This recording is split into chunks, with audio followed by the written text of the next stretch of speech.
আল্লাহর কাছে দোয়া করবে যেন সে সালাতের ভিতরেই আছে।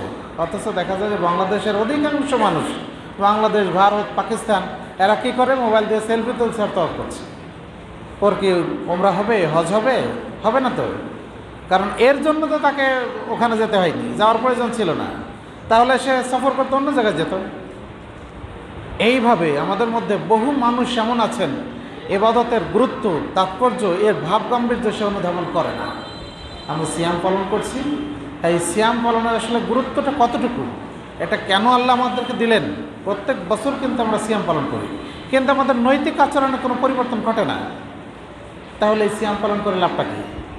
এই সিয়াম আমরা বারবার পালন করছি, কিন্তু আমাদের কোনো পরিবর্তন হচ্ছে না। তাহলে বারবার সিয়াম পালন করে লাভটা কী হবে আমাদের? সে জিনিসটা আমাদের ভাবতে হবে। আমার আপনার প্রবৃত্তির চাহিদা, এটাকে যদি আমি পরিহার করতেই না পারলাম, তাহলে এই সিয়াম পালন করে আমাদের লাভটা কী? বহু মানুষ যারা আজকে ধূমপানে আসক্ত, দেখবেন সারাদিন কষ্ট করে, যেভাবে হোক কষ্ট করে নিজেকে দমন করে আছে। ইফতার করা সারা, আর মসজিদ থেকে বের হইতে যতটুকু দেরি, আপনি সিগারেট ধরেই টানতে টানতে চলবে। তাহলে এই সিয়ামের কোনো দাম আছে?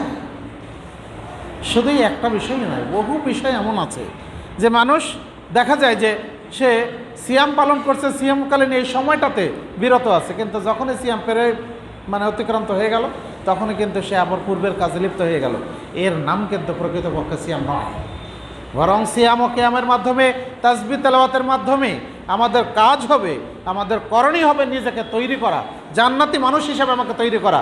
যদি আমি সেটা করতে পারি তাহলে আমি সফল, আমার এই সিয়াম সার্থক, আমার এই কিয়াম সার্থক। আর যদি সেটা না হয়, তাহলে এই সিয়ামকে আমার কোনো লাভ নেই। রাসূলুল্লাহ সাল্লাল্লাহু আলাইহি ওয়াসাল্লাম বলছেন, লাইসা মিন সিয়ামিহি ইল্লা মিন জুর, রুব্বা সাইমিন লাইসা মিন সিয়ামিহি ইল্লা জুর, ওয়া রুব্বা কাইমিন লাইসা মিন কিয়ামিহি ইল্লা সাহর। বহু সিয়াম পালনকারী আছে, তার সিয়ামের মাধ্যমে কোনো নেকি লাভ হয় না, কেবল না খেয়ে থাকার কষ্ট ব্যতীত। আর বহু কিয়ামকারী আছে, রাত্রি জাগরণ করে সালাত আদায় করে, তার এই সালাতের মধ্যে কোনো নেকি সে লাভ করে না, শুধু নির্ঘুম সময় কাটানো ব্যতীত।